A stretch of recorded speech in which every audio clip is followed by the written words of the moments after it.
How are things injury-wise? Just go through the housekeeping first, if you would. Yeah, we're not bad.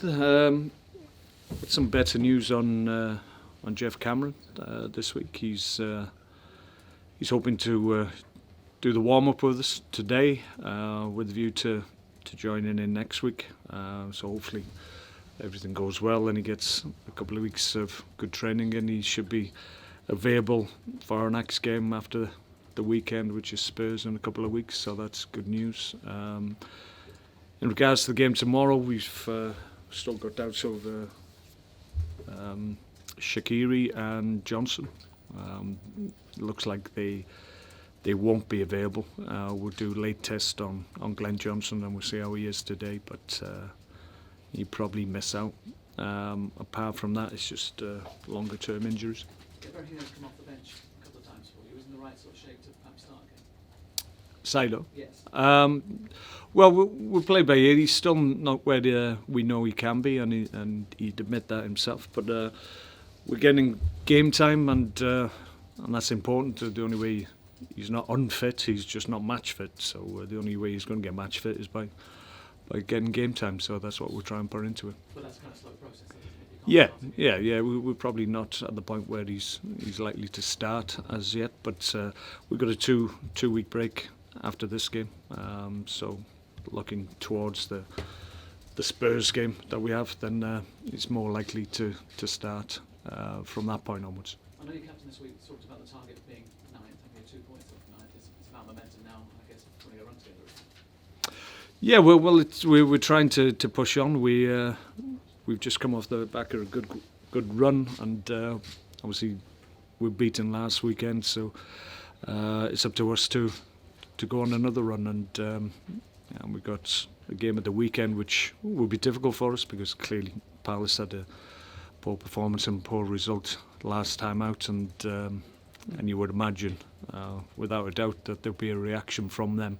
So albeit you think on the outside they're struggling for a little bit of form and they're in a bad place, that actually I view it as probably the worst result for us, because you know that they will be better than they were last week. So it's difficult as well to prepare for the game, because clearly they may well make changes as a consequence of the result and the performance. So it's a little bit difficult to know which way they'll go actually. You probably know enough about Sam Allardyce to know they've probably had a tough week on the training. Yeah, absolutely. So that's what we're up against. So there's bound to be a reaction from them. You'd expect that clearly. So we've got to be ready and make sure that we impose our game on them and not vice versa. Is he going to kind of dig them out? We know he can do, but is it sometimes a bridge too far, do you think? Well, I think everybody assumes that, and rightly so in my view, because of Sam's record, given similar circumstances. I think everybody assumes that they're in a little bit of trouble, and if you want one man to be involved to help you get out of that situation, then Sam's your man. So I think everybody is willing to accept that, I think, and you sense there will be a reaction from them, hopefully after we've played them, to be perfectly honest. I think Arsene Wenger raised a few eyebrows talking about Arsenal fans perhaps being more like Spurs fans. I'm sure he wouldn't say the same thing about Port Vale here. Is the point about togetherness sort of right? Oh yeah. I mean, you have to have everybody pushing in the right direction, and clearly you want your own supporters to help. Without a shadow of a doubt, our supporters here have got us many great results in the past, just by virtue of being totally behind us and driving us on as a group. And you need that. If you have a negative reaction, then that will obviously impact on you in a negative way, clearly. So you want everybody on the same page and everybody pushing and having the same ambitions and desires as everybody in the same club. So we always have that. It's something that we don't take for granted. We have to earn it, but it's something that we don't have a problem with here. You met with them last night. I mean, it's important to have you say that relationship. Not every manager has that relationship.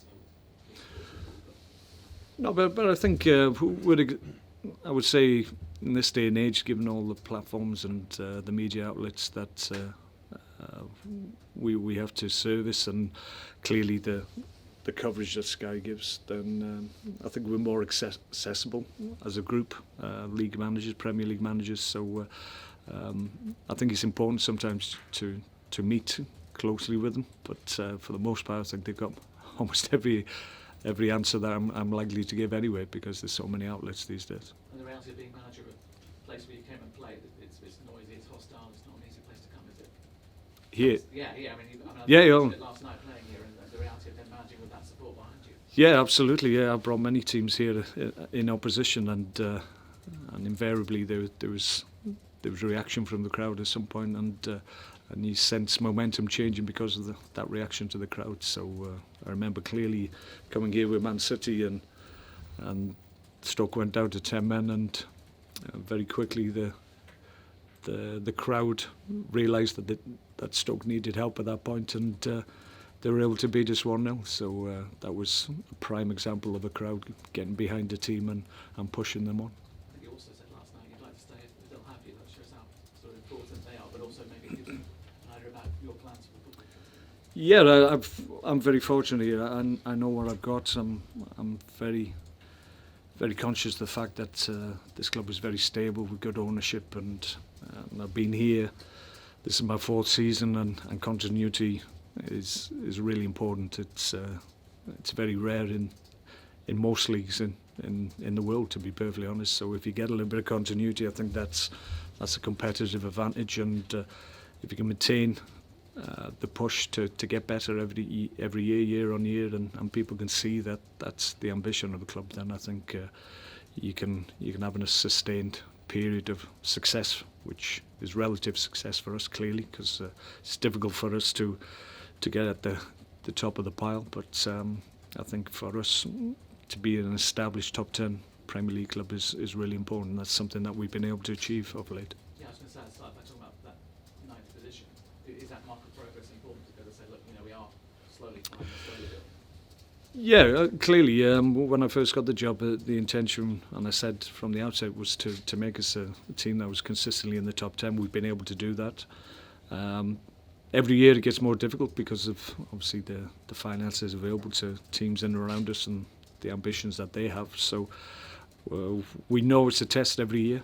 This year will test us probably more than the 3 previous years, because as I said, a lot of clubs in and around us have strengthened and spent money to do that. So sometimes you have to spend big amounts just to stand still. So it's up to us to keep on pushing and being the best that we can be. That's always our intention. Okay. Thank you lot, folks. Thank you. All done? Yeah. Oh, great.